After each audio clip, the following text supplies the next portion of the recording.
Very warm welcome to you in our today's video.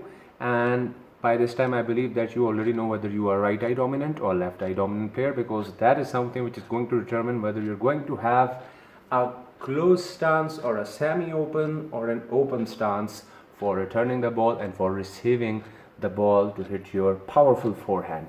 But before proceeding ahead, make sure that you have watched that video, because that is how we can proceed ahead with the rest of the discussion. Otherwise you won't be able to execute the shots the way you were always expecting to hit your forehand and backhand, because that eye will determine whether you will receive the ball appropriately or not.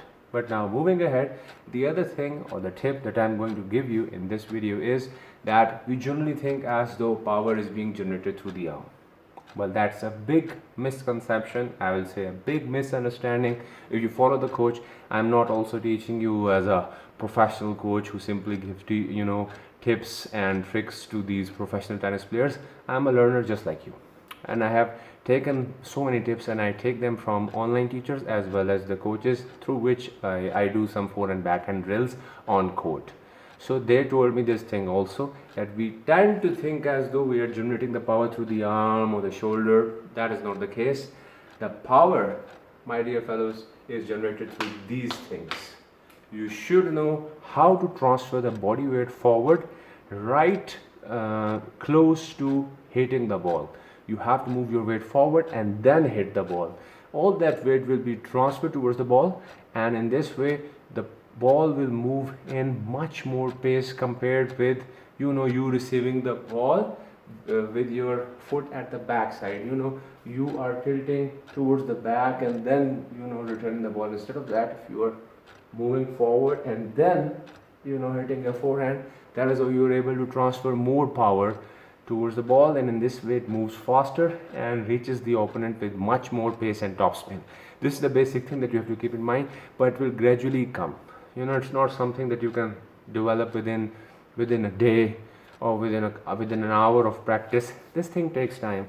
A coach has to be there who simply gives you 40 to 50 balls, and you keep on practicing. That is the way in which you learn how to transfer the weight forward, how to transfer it towards the ball, and how to transfer all the power in that ball so that it goes fast towards the opponent. And even the opponent isn't supposed to be there right now. You have to go to the practice session. Over there you have to just judge whether the ball is traveling more distance and in a fast pace or not. This is the most important thing that you have to keep in mind, and drills are very much important. Don't think as though you just land on a court and there should be some opponent right next to you and you start hitting the ball. You can of course do some practice, but keep it slow.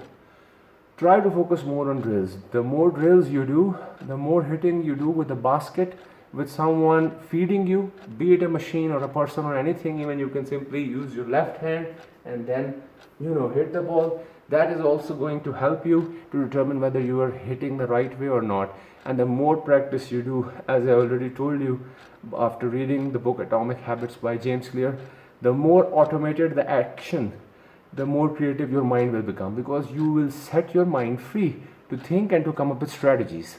Otherwise your focus will always remain like my own, because when I got the tip from one of my coaches, he told me, try to find the logo.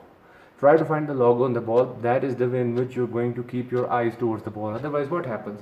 When the ball starts approaching us, for a while we think as though we're looking at the ball, but gradually we just see somewhere at the front towards the net or towards the opponent, and that is the time in which we are swinging the racket.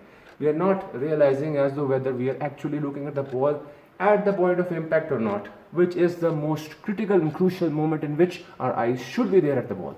So he told me the tip, and that tip was, try to find the logo. Of course I can't find the logo, but while I am searching, or while my brain is searching for the logo on the ball, at least the ball is somewhere near within my eyesight. So this is the basic tip that you can try, and it's certainly going to work. Give it a try, and if you think that it's working, big thumbs up. If you think there is also some other way that that your coach has simply taught you, do share in the comment section. I, along with the rest of the viewers, are certainly going to learn a lot from it also. So if there is anything or any other tip that you wish to share also alongside the things that I've already discussed, do share in the comment section. If you like the video, you can of course drop a thumbs up. I'm gonna love it, and we'll continue the rest of the discussion also. So take care.